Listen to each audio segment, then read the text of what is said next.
بسم اللہ الرحمن الرحیم۔ السلام علیکم ورحمۃ اللہ۔ ہم امید کرتے ہیں آپ سب خیریت سے ہوں گے۔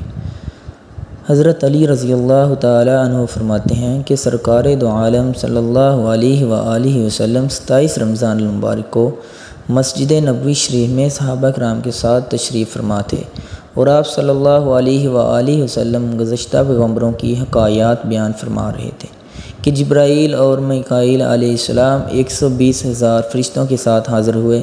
وہ فرشتے جو عرش کے ارد گرد رہتے ہیں سورہ مزمل کو ریشمی کاغذ پر کلمہ نور سے لکھا ہوا لے کر حضور صلی اللہ علیہ وآلہ وسلم کی بارگاہ میں آئے، تو حضور پاک صلی اللہ علیہ وآلہ وسلم نے اٹھ کر بڑی تعظیم و تکریم سے اپنے ہاتھوں میں لیا اور بوسہ دیا اور سر پر رکھی، اور جبرائیل علیہ السلام سے پوچھا کہ کیا فرمان الہی ہے۔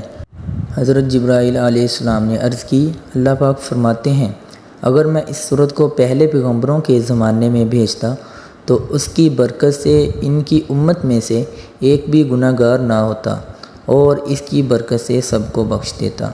آپ صلی اللہ علیہ وآلہ وسلم کی امت میں سے جو شخص اسے فرض نماز کے بعد پڑھے گا تو اسے ہر حرف کے بدلے میں 1,00,000 نیکی کا ثواب دیا جائے گا، اور اسی قدر اس کے نامہ اعمال میں سے گناہ مٹا دیے جائیں گے، اور سورہ مزمل پڑھنے والا ہمارے پیارے نبی صلی اللہ علیہ وآلہ وسلم کے ہمراہ جنت میں داخل ہوگا۔